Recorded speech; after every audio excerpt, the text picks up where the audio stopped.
Well, we're going to be using this raised bed here, at least a lot of it, for a salad garden.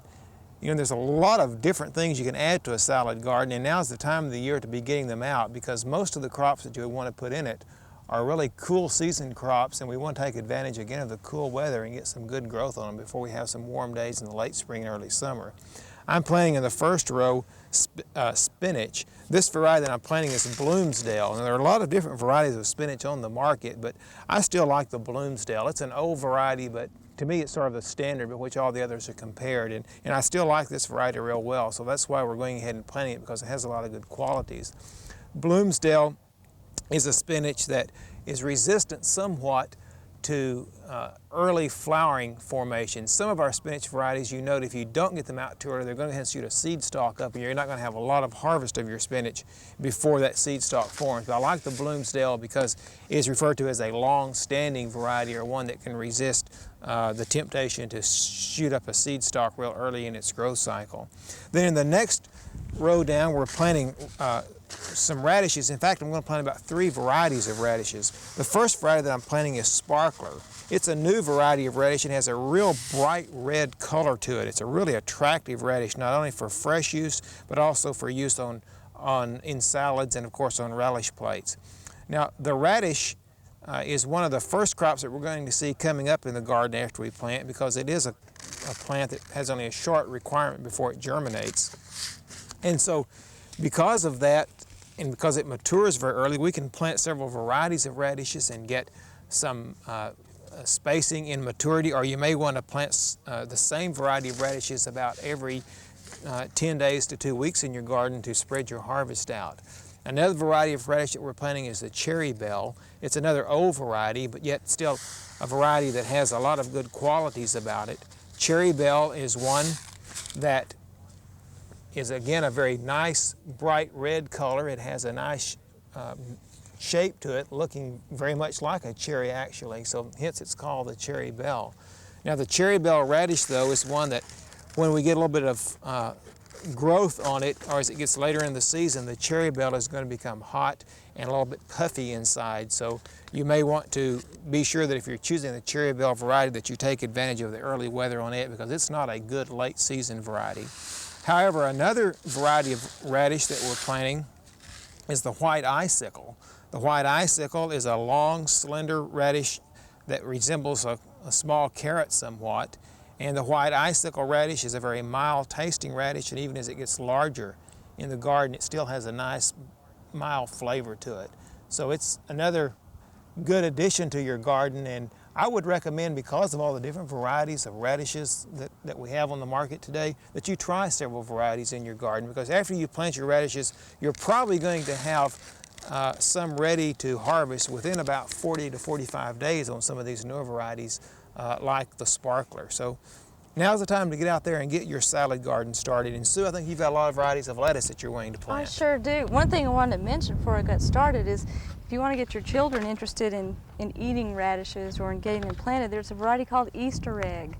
There's actually a mix of various radish varieties, and as they pull them up, they'll have little round white ones, light pink ones, purple ones.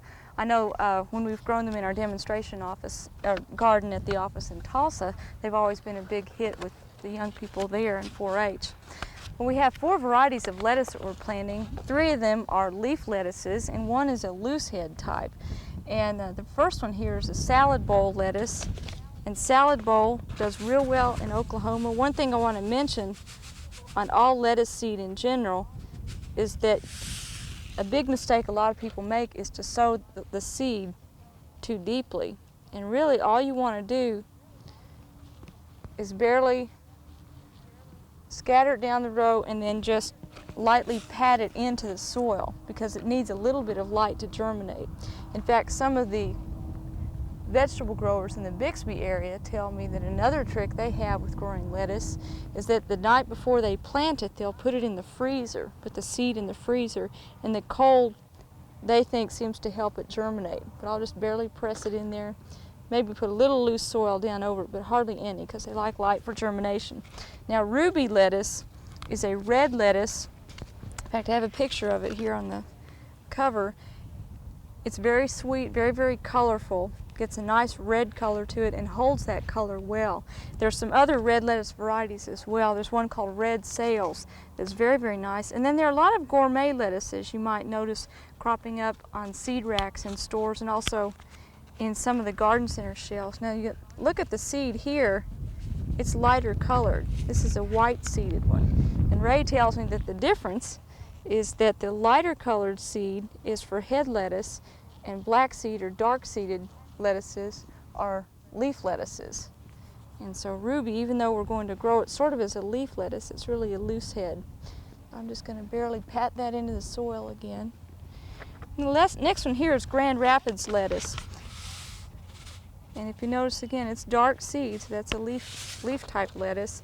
Now if you want to sow some lettuce indoors, you can raise lettuce transplants, particularly if you're making a little salad garden that's in a pattern of any sort. Some people have had fun growing lettuce and spinach and radishes and some different colors of lettuce in a pattern in a small garden outside their back door, and that's rather attractive too. And a way to do that is to sow transplants. And the same rules for indoor culture apply as well. They like cool temperatures and they like to be sown just on the surface. In fact, I sowed some for transplants just last week under grow lights. Just scattered them on the surface over moist soil and pressed them in, put a clear plastic covering over them, and within 48 hours they were up and growing. So lettuce really is very fast to germinate. It's a quick crop that you can get growing right away and get off on a good start in the garden season. A few other things we intend to put in here through the season, some heat tolerant plants. One is New Zealand spinach. Another one is a Vulcan variety of Swiss chard. The Swiss chard is related to beets, but it can take warmer temperatures more than beets can. So we plan to have that in here through the summer as well. Another good thing that you can use as far as the salad crops are concerned is for container gardening. If you don't really have a good place for a garden, but yet you've got some containers like some pots or some planters, lettuce and spinach and radishes and carrots and all of the crops that go into the salad garden really make good little container gardens too. They do, and don't forget the herbs as well, such as chives and garlic chives. They don't take much space but can add a lot to your salads through the summertime. We hope you've enjoyed this classic from the Oklahoma Gardening Vault. Remember, even though these tips and techniques are timeless, there's always something new to learn in the world of gardening. By subscribing to both Oklahoma Gardening and OK Gardening Classics, you'll have access to a wealth of gardening knowledge, both classic and contemporary.